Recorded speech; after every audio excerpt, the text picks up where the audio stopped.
I want to bring this up, this Kentucky resolutions thing, because Keith brought it up to me, and it is related to everything we're talking about. And it just so happens that it's today in history. So today in history, on this day, November 16th, 1798, I'm going to pull up an article about this.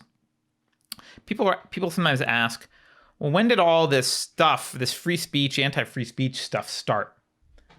Right away. This was a battle that was had right away, right out of the gate. So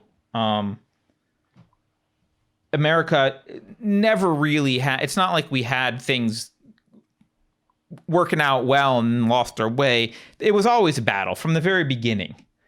And basically what you need to know about the Kentucky resolutions of 1798, which sounds very boring, but look, the president at the time, President John Adams, he used the Alien and Sedition Acts to basically go after people that were criticizing him. So let's just read this part here.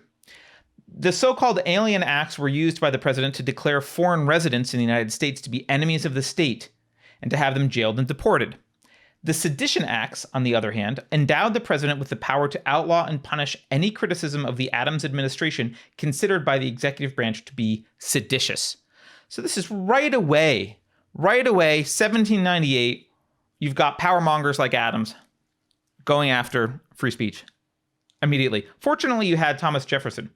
Now, he was actually too afraid to not anonymously do some of this stuff, but that should give you a hint as to how much power the state had.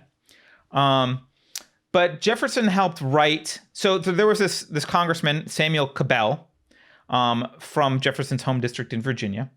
And Cabell got in trouble with Adams under these acts because he sent a letter to constituents criticizing the administration of John Adams. So this was considered sedition. And here's what Adams charged him with, quote, endeavoring at a time of real public danger to disseminate unfounded calumnies against the happy government of the United States. Okay, so this is using the Sedition Act. What was Jefferson's argument against this? He didn't even really go into the First Amendment. What he did, and I think this is very important to know, is Jefferson basically said, hey, the states can ignore this crap. The Constitution is an agreement between states.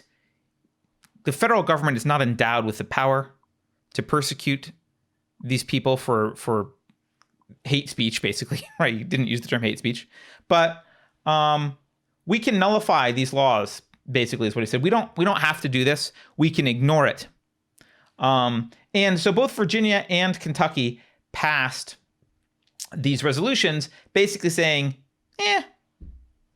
we're gonna ignore this. And the governor says that Kentucky and all states retain the power to, quote, applaud or to censure that government when applause or censure becomes its due. He concluded his remarks by encouraging the state legislators to reaffirm their commitment to the Union and to the Constitution by firmly renouncing, quote, all unconstitutional laws and impolitic proceedings of the federal government. So just a little bit of history that I think is kind of relevant right now, in the sense that it's important to remember that we've been fighting this battle forever. This battle has been waged forever. There are always people that have wanted to control speech, even in the presence of the First Amendment. There's always been people who have thought that, well, for the greater good or the good of my administration or something that I want, this should be illegal. And states do actually have the right. If you're in a state where maybe you can influence the politics in your state, sometimes it seems like you can't do much at the federal level. I get that. I feel you. I also feel like you can't do much at the federal level. Actually, can't do much in California either, but that's a separate point. Not everyone lives in California. You might not live here in the crappy state of California that I live. You might be able to change your local or state politics, and you can totally ignore the federal government. If you have the right people in charge, they can ignore the federal government, and you can influence that. So that's maybe one way to work against some of this stuff is to start focusing on the local and state levels.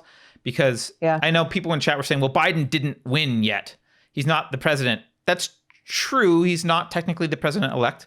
But we're assuming that if he does win, we're going to go down these paths. So we're still waiting to see what happens too. But, you know, let's talk about what happens if he is certified. By the way...